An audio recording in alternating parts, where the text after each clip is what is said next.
Setiap hati dan pikiran kami Engkau mengurapi juga. Pak Jerry Tambun yang akan menyampaikan pelajaran Tuhan, biar apa yang disampaikan bisa kami mengerti. Dalam nama Tuhan Yesus kami membuka pelajaran ini. Haleluya. Amin. Amin. Oke, adik-adik sekalian, saya bisa mulai, ya kan? Eh, saya terpaksa minta bantuan tadi malam karena eh, saya mengalami kesulitan. Seperti sekarang bandwidth saya naik turun. Tapi kalau di HP tidak berpengaruh, di desktop yang berpengaruh. Makanya saya berbicara lewat HP, tapi saya minta tolong, slide-nya sudah saya kirim, dan hari ini kita bicara ada sekitar, katakanlah total bicara itu sebenarnya cuma 4 slide. Ya.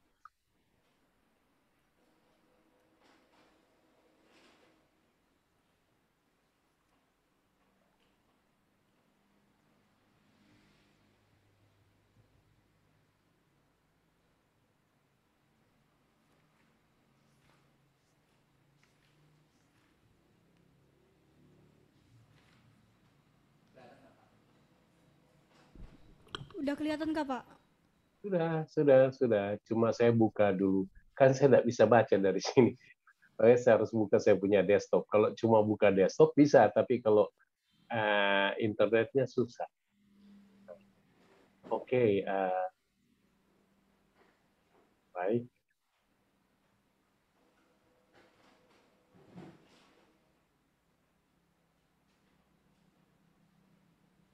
Jadi saya tadi malam itu sudah mengirim,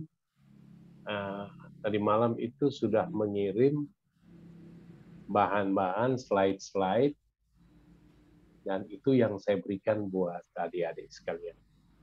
Sehingga adik-adik sebenarnya tinggal membaca slide jadi ingat. Nah, pada pagi hari ini saya mau membicarakan hal sedikit mengenai begitu banyak bahasa di Alkitab, terutama di Perjanjian Lama. Itu di Perjanjian Lama kan jarang sekali kita temukan bilang tahun 1900, contohnya tahun 1900 sebelum Masehi atau tahun 1000 sebelum Masehi. Adik-adik tahu semua kan kalau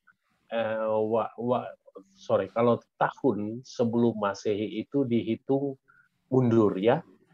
Katakanlah paling jauh itu 5.000, menengah jauh itu 2.500. Para ahli ada yang berpatokan dari 2.500 mundur sampai tahun 0. Ada para ahli berhitung dari 5.000 mundur sampai tahun 0. Nah, itu sebelum Masehi. Jadi 1000 sebelum Masehi tahunnya itu mundur, ya. Sebelum Masehi tahunnya mundur. Nah, yang menjadi soal kita itu sebenarnya waktu kita membaca Alkitab, kita itu sering menemukan ada jarang disebut tahun sekian, jarang. Tahun 1000 sebelum Masehi atau tahun 2000 sebelum Masehi, jarang, ya. Untuk melihat itu supaya ada contoh yang baik, coba buka kitab Nehemia. Buka kitab Nehemia. Artinya tidak hanya kitab Nehemia, tetapi banyak kitab di Perjanjian Lama, tapi saya mau beri contoh kitab Nehemia pagi ini, ya.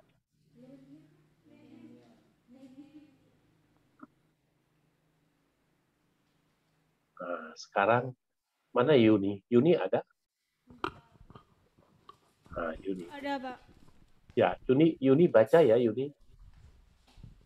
Nehemia pasal yang keberapa, Pak? Yang dari pertama.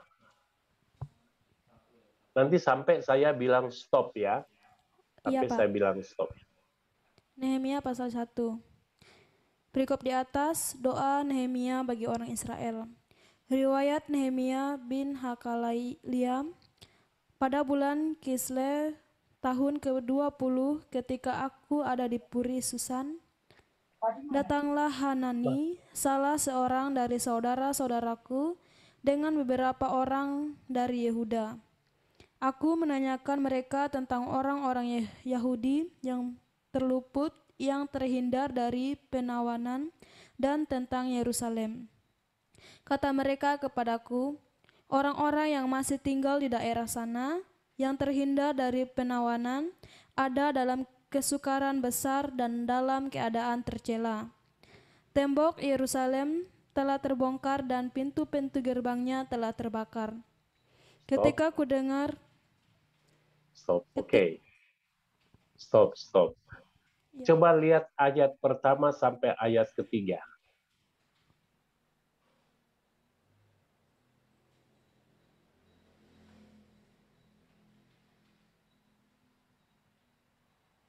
Mundur ulang dari ayat pertama sampai ayat ketiga.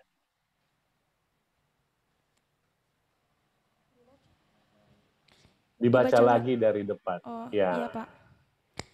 Riwayat Nehemia bin Hakalia pada bulan Kisle tahun ke-20, ketika aku ada di Puri Susan, datanglah Hanani, salah stop, seorang, selesai. ya Pak, Nah, di situ Yuni, apakah terlihat disebut tahun 1500, tahun 1200, atau tahun 1300? Apakah ada? tidak ada Pak, Nah, tahun ke-20. cuma disebut tahun ke-20 di masa Raja X, atau sering juga kalau ada seorang yang berjasa, bisa dibilang tahun ke-20 dari eh, dari Musa. Nah, itu tidak mengatakan tahun yang benar. Jadi cuma misalnya contoh ya, tahun ke-20 Musa, seringkali nama tahun diberikan nama dari orang yang berjasa pada waktu itu, atau orang yang terkenal pada waktu itu, sehingga catatan itu yang ada di Alkitab sering mengatakan tahun 20 Musa. Itu diberikan. Jadi kita tidak tahu sebenarnya di perjanjian lama itu tahun berapa, cuma dipakai patokannya itu seperti dibaca tadi oleh Yuni. Coba ulang Yuni baca. Tahun Tahun ke-20, ketika aku ada, ayat pertama, riwayat Nehemia bin Hakalia pada bulan Kisle tahun ke-20, ketika aku ada di Puri Susan, datanglah Hanani, salah seorang dari saudara-saudaraku, dengan beberapa orang Yehuda. sudah, Aku, sudah. Terima kasih. Jadi itu tadi itu kan kelihatan jelas bahwa di Alkitab tidak menyebut angka. Dia cuma bilang tahun 20 dari masa raja ini, tahun 100 dari masa ini. Jadi patokannya adalah pada CX. Patokannya ada pada nama raja tertentu. Contoh ya, kalau kita lihat tinjauan sejarah perjanjian lama, bagaimana penanggalannya, dapat ditetapkan pada sebuah peristiwa dan tokoh-tokoh hanya mengetengahkan contoh dalam tahun ketiga pemerintahan Raja X. Kan bisa kelihatan ada di slide ya. Dalam tahun ketiga pemerintahan Raja X. Yang saya jelaskan tadi seperti ini ya maksudnya. Yang bisa saja tahun pertama raja lain. Nah, jadi contoh begini. Dalam tahun ketiga, peristiwa dalam tokoh-tokoh hanya mengetengahkan dalam tahun ketiga pemerintah Raja X. Nah, tahun ketiga pemerintah Raja Yonatan misalnya, itu bisa saja tahun ketiga pemerintah Raja Yonatan itu bisa saja merupakan tahun pertama Raja Samuel. Misalnya, ini cuma saya pakai nama ya, ini saya cuma pakai nama. Tahun pertama Raja Samuel. Nah, di situ lalu nanti para ahli Alkitab itu mencari Raja Samuel, tahun pertama Raja Samuel itu kapan?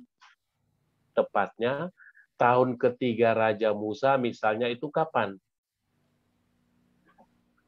Jumlahnya bisa berbeda, tapi mereka ada pada satu masa di tempat yang berbeda.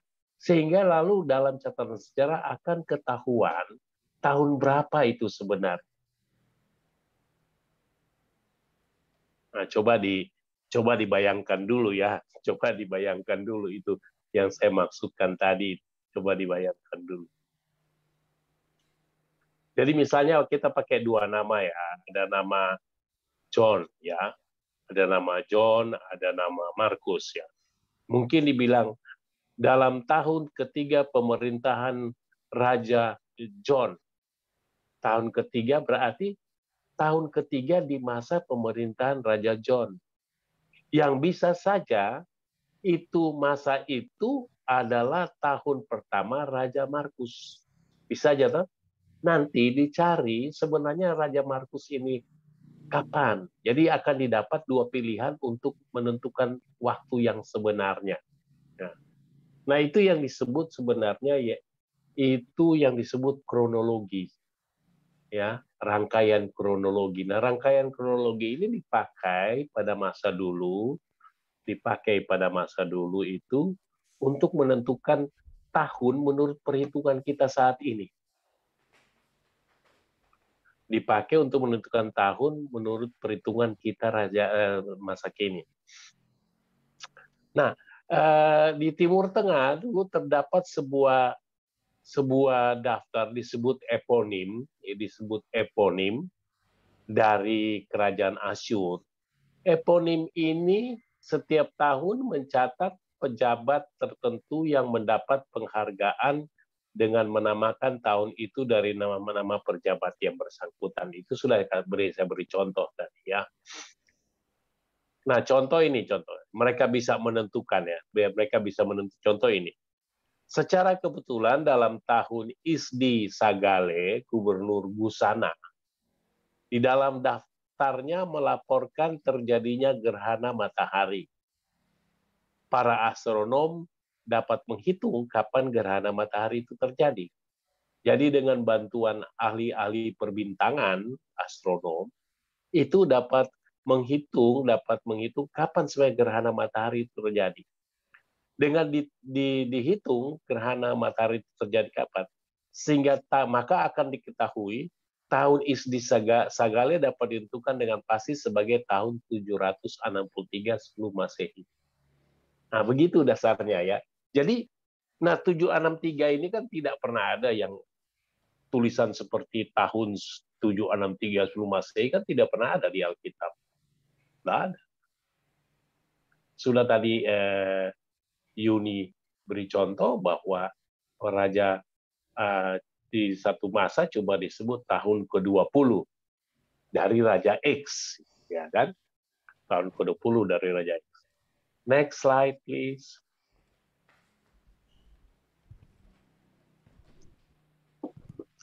Slide berikutnya ya. Nah, ini ada contoh lagi. Alkitab menjadi kunci untuk membuka misteri-misteri tertentu. Contoh ya, banyak sekali timbul pertanyaan, orang Kristen sendiri ya timbul pertanyaan, loh, ini Alkitab ini banyak hal-hal yang kita cuma baca tapi kita tidak pahami apa sebenarnya yang terjadi ya. Contoh misalnya 1 Raja-Raja 6 ayat 1. Tampaknya menentukan tanggal terjadinya peristiwa keluaran adalah pada tahun 1446 sebelum Masehi. Jadi, tahun 1446 sebelum Masehi itu dipercayai itulah saat orang Israel keluar dari Mesir. Sedangkan Keluaran 12 ayat 40 menunjukkan bahwa Israel tinggal di Mesir 430 tahun. Jadi kalau kita data arkeologi, ya data purbakala menceritakan Israel keluar, kita di raja-raja itu diperkirakan keluarnya Israel tahun 1446 sebelum Masehi, dan di Keluaran dicatat bahwa orang Israel tinggal di Mesir 430 tahun. Jadi coba aja mundur, coba dikurangi 1446 dikurangi 430.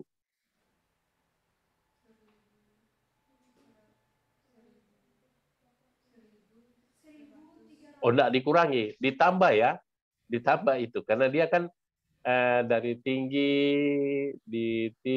ya dia ditambah. Karena kan tahun sebelum Masehi itu kan mundur ya. Jadi berarti dari 1446 coba mana Salvika bisa bantu saya agak susah dihitung-hitung. Berapa, Pak? Jadi 1446 peristiwa keluaran orang Israel. Ya. Dan dipercayai orang Israel berada di Mesir itu 430 tahun.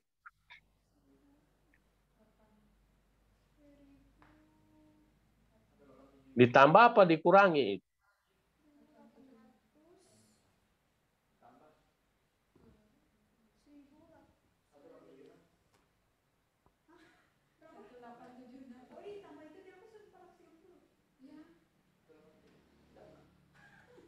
Jadi berarti Yakub dan keluarganya masuk ke Mesir tahun berapa itu? Nah, saya kan ada di slide itu kan, berdasarkan data itu Yakub dan keluarganya pindah ke Mesir pada tahun 1876. Ya. Jadi kalau pada tahun 1876 dia mundur, berarti pada tahun dia harus kurangi 430, ditambah 430. Nah, ini yang saya bingung sebenarnya. Oh iya betul, dikurangi. Jadi coba lihat, ada data di situ kan, di slide ini. Yakub dan keluarganya pindah ke Mesir pada tahun 1876. Coba Salvika ditambah 430. Udah, kurangi. Coba dikurangi 430. Siapa bawa kalkulator? Coba dihitung dulu. Saya susah hitung-hitung. Jadi 1876 dikurangi 430. Coba. 1876 dikurangi 430. 1446. Ah, ya betul. Jadi 1876 dikurangi 430, ya betul memang keluarnya itu tahun 1446. Jadi itulah cara, jadi artinya untuk menentukan tahun yang tepat, tanggal susah ya, tanggal memang masih susah. Tapi untuk menentukan tahun yang tepat, itu menggunakan cross sources. Cross sources itu artinya mendapatkan informasi dari berbagai sumber, ya. Dari berbagai sumber artinya sumber dari Alkitab bisa, sumber dari temuan purbakala, sumber dari catatan-catatan tertentu, sumber dari penanggalan tertentu kalau ada, tapi semua itu dipakai untuk menentukan tahun yang tepat. Kapan Yakub dan keluarga datang? Oh, dia dengan keluarga datang itu dan tinggal di Mesir 430 tahun. Dan setelah 430 tahun mereka keluar dari Mesir, yaitu pada tahun 1446 sebelum Masehi. Ya, jadi itu maksud saya kenapa kita hari ini kita ngomong yang begini-begini, karena supaya kita paham memang di Perjanjian Lama itu agak sedikit rumit cara-cara itu. Ya kita sekedar tahu saja ya, kita sekedar tahu supaya tidak bingung atau ada yang suka iseng-iseng bertanya. Ya. Nah, next slide. Next slide. Oke.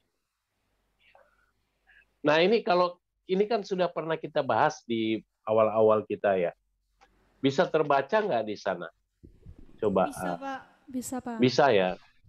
Nah, ini di sini dipakai patokan tahun 2000. Dia turun ya, dia mundur ya tahun 2000 terus sampai pada tahun 500, tahun 400 dan tahun 1. Lihat ini, saya punya kursor. Sorry, saya enggak bisa kelihatan kursor. Pada tahun 2000 itu Abraham, yaitu para bapak-bapak termasuk Yakub dan anaknya Yosef itu dihitung mulai tahun itu. Ya. Kemudian setelah masa itu ada masa 400 tahun God in silent. Ada masa 400 tahun Tuhan tidak menyatakan dirinya. Tidak ada nabi, tidak ada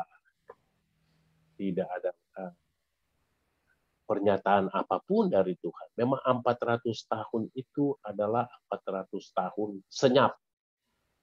Ada kehidupan, ada orang-orang, tapi tidak ada penyataan Allah, penyataan Tuhan di bumi ini.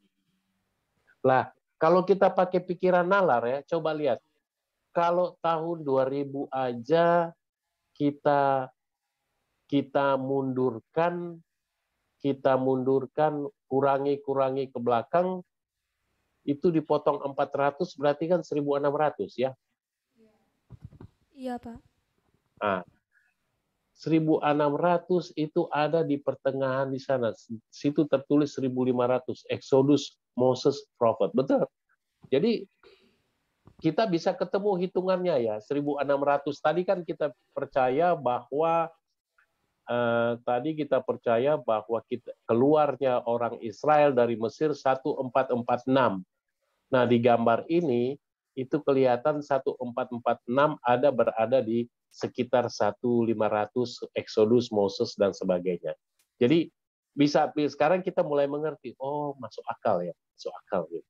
Saya sengaja tampilkan ini karena saya juga lagi melihat ini masuk akal nggak ini semua yang saya baca ya. Nah, kerajaan Daud ada di tahun 1000 sebelum Masehi. Kerajaan Daud ada di tahun 1000 sebelum Masehi. Dari mulai Saul sampai pada Sedekaya itu masa-masa itu kerajaan Daud. Jadi kalau ada di Mazmur yang membicarakan mengenai Kristus di kemudian hari, itu berarti ada tahun 1000 tahun, ada 500 turun 400, jadi ada sekitar 2000 tahun sebelum Kristus. Ada nggak penyataan sesuatu di dalam Mazmur yang ada kaitan dengan kehadiran Kristus? Ada nggak? Siapa tahu?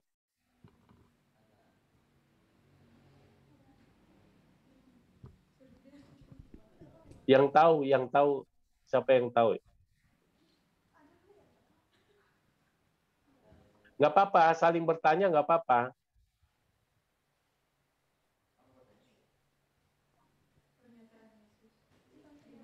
Ada nggak satu ayat di Mazmur yang bunyinya itu yang prophesize ya, yang menubuatkan mengenai Yesus yang akan datang di kemudian hari?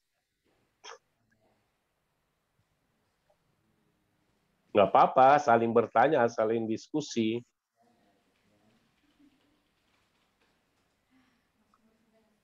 Nah, ini saya berikan rentang waktu ini supaya kita pahami itu di Alkitab itu ternyata masa antara satu buku dengan buku yang lain itu cukup jauh ya waktunya.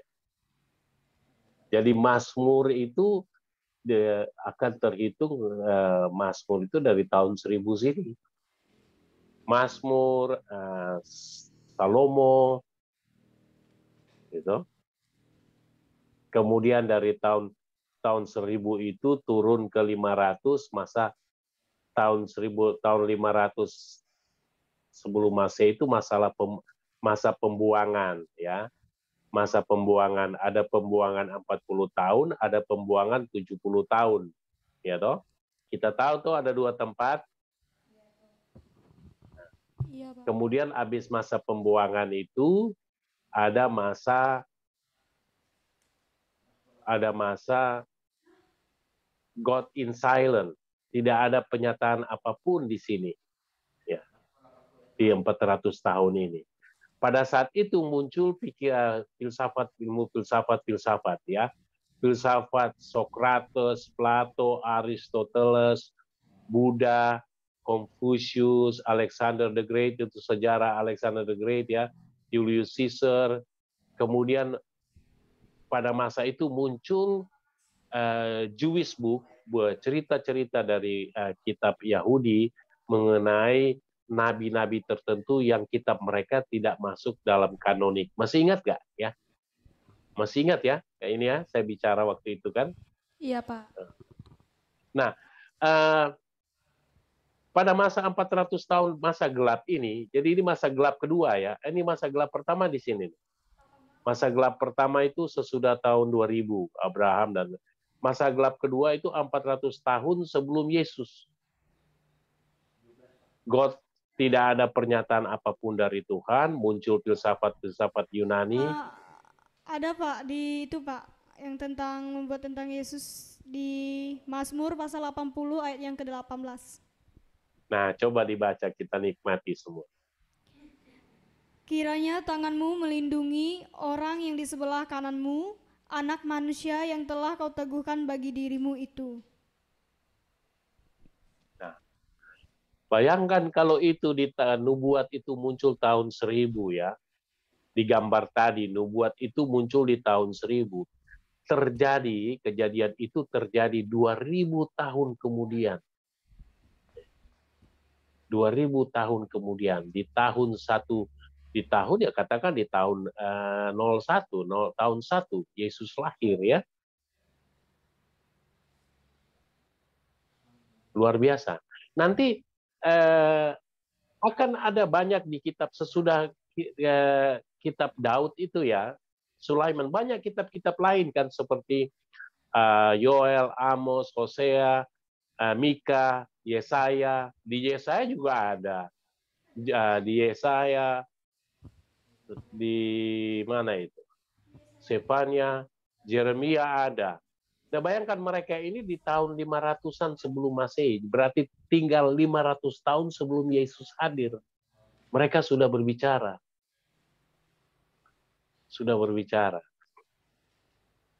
Nah, saya bocorin soal tes ya, masih 5 minggu nih soal tes. Ya, masih 5 minggu soal tes. Nah, soal tes itu adalah setiap teman-teman itu, adik-adik ini harus datang dengan 2 ayat di Perjanjian Lama. Jangan sampai sama, berarti harus saling ngomong aja. Jangan ambil ini ya, jangan ambil ini, jangan ambil ayat ini. Ayat ini misalnya Salvika punya, ayat ini misalnya Desi punya, atau Yuni punya, atau Daniel punya, atau Yohanes punya. Jadi harus ada setiap kalian itu punya 2 ayat yang menjelaskan Yesus di Perjanjian Baru. Paham maksud saya? Paham, Pak. Nah, ayat itu harus diambil dari kitab ini dan diperkirakan dari berdasarkan skema ini, diperkirakan kira-kira tahun sekian. Jadi kan kalian sudah saya kirimkan slide saya, sehingga sekarang sudah punya bayangan. Oh, dia sekitar tahun sekian. Ya. Kan jadi lebih menarik, kita kuliahnya kan jadi begitu. Oh iya, saya jadi mengerti, maksudnya begini. Nah, kembali tadi ya mana ini? Yohanes mana Yohanes? Yosua, Pak. Enggak ada nama Yohanes. Yosua mana Yosua? Yosua paling belakang. Yosua boleh ya. Yosua cuma ada kan dilihat di slide itu 400 year gap itu God in silent periode kedua kan ada. Tahu lihat ya. Ya, ada, nah, Pak. Pada masa itu kan ada filsuf Yunani, ada filsafat-filsafat Cina, ada juga bicara soal kekuasaan Julius Caesar, ada buku Apokripa, ya. Nah, kalau kalian perhatikan ada di Perjanjian Baru yang Paulus mengatakan, maupun baik Paulus maupun Petrus yang mengatakan bahwa janganlah kalian terpengaruh dari ajaran-ajaran sesat. Ada nggak? Pernah ingat nggak ada firman itu, ada ayat itu di Iya, Pak, tulisannya? ada. Nah, ada. Iya. Nah, itu sebenarnya karena pikiran-pikiran dari filsafat-filsafat di sini, filsafat-filsafat dari Socrates, Plato, Aristoteles dan seterusnya. Itu yang masih mempengaruhi orang-orang Kristen pada mulanya. Jadi kalau digambar skema itu kan jelas kelihatan. Jadi sekarang kalau kita baca ayat-ayat di Perjanjian Baru, khususnya di kisah-kisah para rasul, ya, dan di tulisan-tulisan bukunya Paulus, ya, atau banyak kan Paulus menulis sekitar 12-13 buku, ya. Itu kan Paulus pernah membilang, janganlah kalian tersesat dengan ajaran-ajaran filsafat, ya kan? Filsafat kosong. Karena apa? Orang Kristen pada mula-mulanya itu terdiri dari campuran antara orang Mesir, orang Yunani, orang Romawi. Jadi terjadi waktu itu, dicatat ini, terjadi pada waktu itu sinkritisme.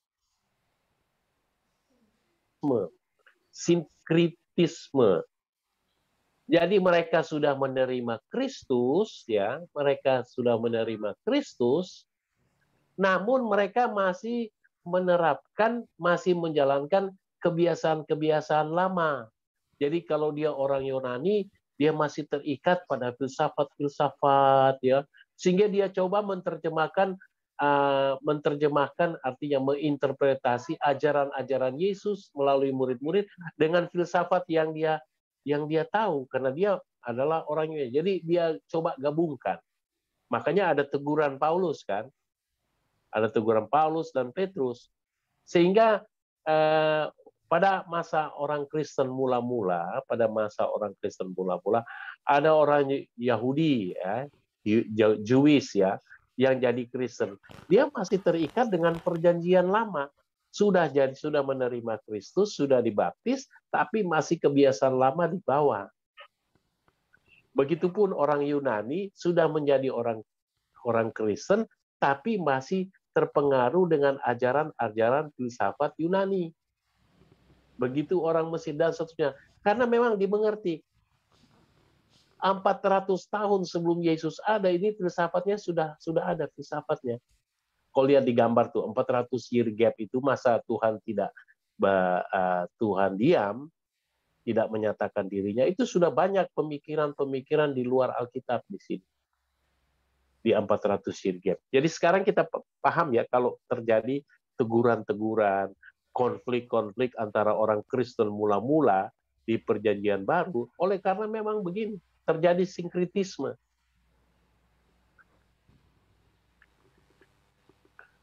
Ya,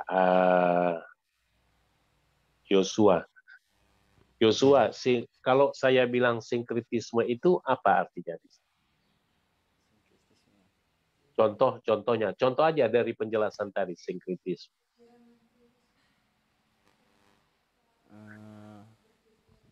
Sinkritisme itu adalah orang menggabungkan ajaran, ya. Contoh, dia sudah menerima Kristus, dia sudah menerima ajaran murid-murid, tapi masih coba menerapkan hal-hal yang dia percayai. Kalau orang Yunani waktu itu, dia masih percaya pada filsafat-filsafat Yunani, filsafat Socrates, Plato, Aristoteles, ya. Jadi mungkin juga kalau ada orang Cina yang jadi Kristen di awal-awal itu, pasti dia akan membawa dia punya pemikiran Konfusius, Konfutsu dan sebagainya. Jadi sinkritisme itu sebenarnya pencampuran kebudayaan. Sinkritisme. Jadi saya contohnya misalnya orang Batak, ya. Saya sudah jadi Kristen, tapi kebiasaan Batak saya masih bawa-bawa yang sering bertentangan dengan ajaran Kristus. Jadi itu ya, itu yang terjadi pada masyarakat Kristen, pada orang-orang Kristen mula-mula ya, pada orang Kristen mula-mula. Sehingga sekarang kan kalian mengerti kalau baca Alkitab Perjanjian Baru Paulus menegur mereka, janganlah engkau terpengaruh oleh ajaran-ajaran yang kosong dan segala macam. Itu karena ini. Karena di masa year gap ini ada banyak pemikiran yang sudah ada 400 tahun sebelum Yesus hadir. Ya, masih terpengaruh. Ada pertanyaan? Mana Yuni, Daisy, Salvika, Joshua, Daniel enggak ada ya? Daniel ada. Ada. Yang paling depan Yuni. Ya paling depan. Ya betul. Saya kira kalian ada 7 di 1, 2, 3, 4, 5. Ada 7 tadinya duduk di dalam ruangan. Enggak ya, cuma 5. Cuma 5, Pak. 5. Oh ya, ada Anis sama siapa lagi? Anis dan Agape dan Naomi. Kok Naomi jarang hadir? Kenapa ya? Dia masalah dengan dia punya signal ya di sana ya. Ada, Naomi Pak. enggak ada. Mana Ada, Pak. Naomi? Itu Halo. ada. Halo Pak. Habis kamu enggak kelihatan wajahnya, jadi saya pikir juga enggak ada. Ya. Suruh buka Ya. aja, Pak, yang ada di Zoom tuh. Ya nggak apa-apa Naomi di apa face-nya dibuka videonya. Saya pikir malah kamu nggak ada. Malah saya tanya tadi, kok Naomi nggak ada ya? Anton ada juga, Pak. Mana Anton? Itu Anton. Oh iya sorry Anton. Saya email ke dia. Iya, saya email ke Anton ya tadi malam ya. Atau siapa? Erik. Ke Antoni. saya tadi malam. Cuman nggak jelas, mungkin ke Erik. Iya, sorry. Saya kalau nama orang saya blind spot sekali. Sulit ngapal orang. Ya. Oke. Naomi ada pertanyaan enggak? Tidak Pak. Jadi jelas yang saya jelaskan tadi. Ya. Nah, sekarang ini sebelum kelas ini berakhir, saya ingin sama-sama cari, saya kasih waktu 10 menit ya, sama-sama cari ayat mana di Perjanjian Baru. Boleh kalian cari, pasti cari dari kitab ada di Efesus ya. Kitab mengenai teguran kepada orang Kristen mula-mula yang adanya percaya pada ajaran atau filsafat yang saya maksudkan tadi. Coba aja dicari ya. Cari kalau lewat Google cepat sekali sih kalau lewat Google. Coba dicari ya. 10 menit saya kasih waktu ya.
Pak, di dalam Kolose, Pak, pasal 2 ayat yang 8. Enggak ada suaranya, Pak. Lagi di Silakan dibaca. Silakan Kolo- baca. Kolose pasal yang kedua ayat yang ke-8. Hati-hatilah supaya jangan ada yang menawan kamu dengan filsafatnya yang kosong dan palsu menurut ajaran turun-temurun dari roh-roh dunia, tetapi tidak menurut Kristus. Nah, sekarang adik-adik paham kan? Paham benar ayat itu. Karena tahu latar belakangnya. Kenapa ayat ini ada? Karena memang pada waktu itu di pada masa orang Kristen mula-mula terjadi sinkritisme itu. Jadi orang Mesir yang jadi Kristen, orang Yunani yang jadi Kristen, orang Romawi yang jadi Kristen, mereka belum meninggalkan ajaran-ajaran lama mereka yang mereka percayai. Sehingga itu saya bilang pada waktu itu masih banyak sinkritisme. Ya.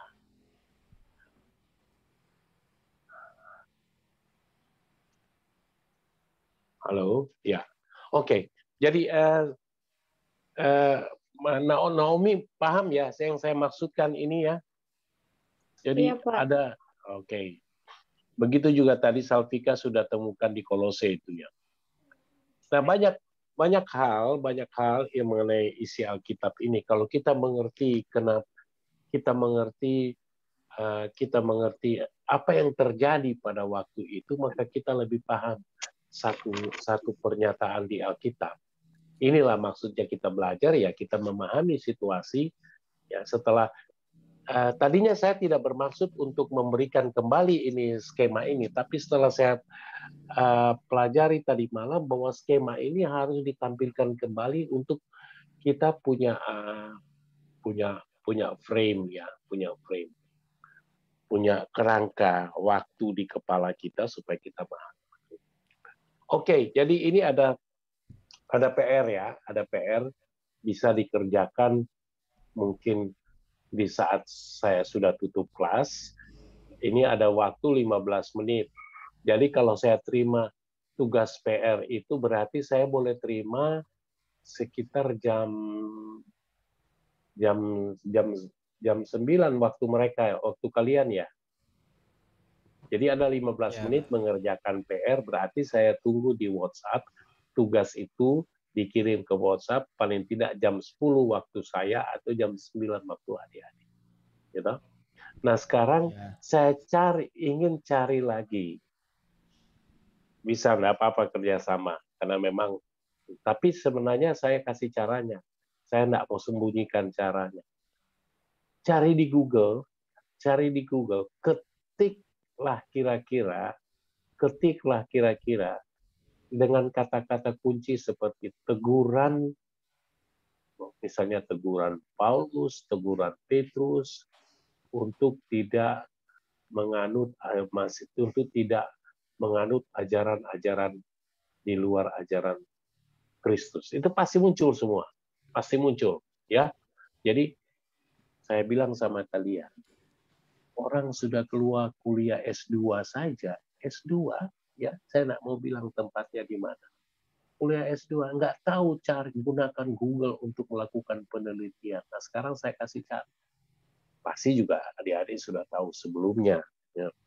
Jadi cari di Google, ini masih punya waktu 14 menit. Berarti saya menerima ayat-ayat itu, ya, ayat-ayat itu sekitar jam 10 waktu saya atau jam 9 waktu kalian. Ya, jadi lebih baik silakan. Pak, saya mau nanya. Ya. Minimal ayatnya ada berapa, Pak? Ya, tidak usah banyak-banyak. Kalau itu kesepakatan, ini kelompok punya sepakat ayatnya ini saja, ini. Begitu ya maksudnya ya. Supaya kalian kerja bersama. Ya, itu? Pak. Ya, oke. Jadi sekarang, oke, Ketua kelas Salvika boleh tutup. Dan saya terima tugasnya jam 10 waktu sini atau 9 waktu sana. Terima kasih. Ya, mari kita bersatu dalam doa.